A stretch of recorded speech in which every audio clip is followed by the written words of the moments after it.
একটা বন্ধ হয়ে যাওয়া ঘড়িও দিনে দুবার সঠিক সময় দেখায়। আপনারা হয়তো অনেকেই অ্যান্ড্রু কার্নেগির নাম শুনেছেন। অ্যান্ড্রু কার্নেগি ছিলেন একজন স্কট। বাল্য বয়সে তিনি আমেরিকায় চলে যান এবং বিভিন্ন খুচরা কাজ করতে শুরু করেন। অ্যান্ড্রু কার্নেগি তার ক্যারিয়ার শেষ করেন একজন বিখ্যাত ইস্পাত প্রস্তুতকারক হিসেবে।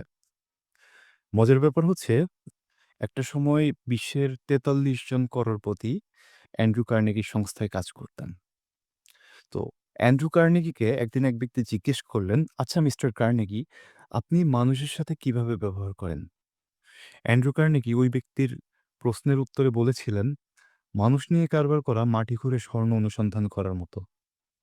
১ আউন্স স্বর্ণ অনুসন্ধান করার জন্য আপনাকে যেমন টনের পর টন মাটি খুঁড়তে হবে এবং তা সরাতে হবে, কিন্তু আপনার অনুসন্ধানের লক্ষ্যবস্তু থাকবে স্বর্ণ, মাটি নয়।"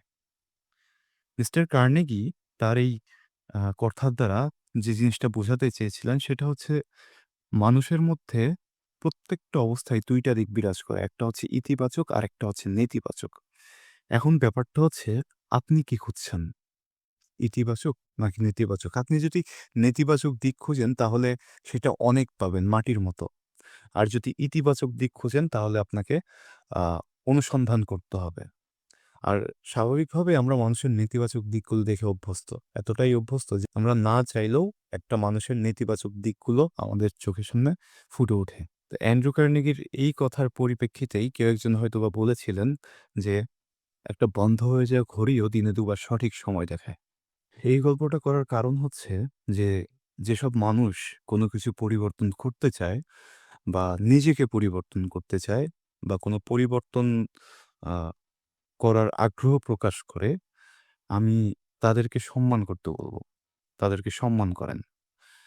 আ আর আমি বলব যে, আ এতক্ষণ যে এই গল্পটা বললাম যে, মানুষের মধ্যে ২ টা দিক থাকে, সেটা আ যেকোনো অবস্থায় একটা ইতিবাচক এবং একটা নেতিবাচক।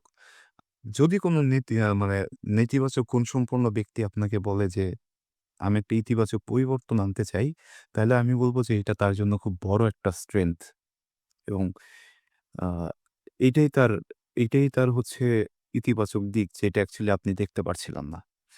সো আমি বলব যে, যদি কেউ এই ধরনের ইচ্ছা বা আগ্রহ প্রকাশ করে, তাহলে আপনাদের উচিত সেই ইচ্ছা বা আগ্রহকে সম্মান করা। আ যখন সম্মান করবেন তখন দেখবেন সেই ব্যক্তির দ্বারা যদি কোনো কিছু পরিবর্তন আ হয়েও যায়, সে যদি কোনো কিছু পরিবর্তন করেও ফেলে নেতিবাচক দিক থেকে ইতিবাচক দিকে, এবং সে যদি নিজেকেও নেতিবাচকতা থেকে বের করে এনে ইতিবাচক পরিস্থিতিতে দাঁড় করাইতে পারে, তাইলে দেখবেন সেই পরিবর্তিত ব্যক্তির চোখে আপনার জন্য একটা অন্যরকম সম্মান বিরাজ করতেছে। আদারওয়াইজ আপনি যদি এটা না করেন, তাহলে সেই ব্যক্তি আপনাকে কখনো সম্মান করবে না। মানুষ যেমনই হোক, আ তার মাঝখানেও সম্ভাবনা আছে। সেটা শুধু খুঁজে বের করার নজর আপনার থাকা লাগবে।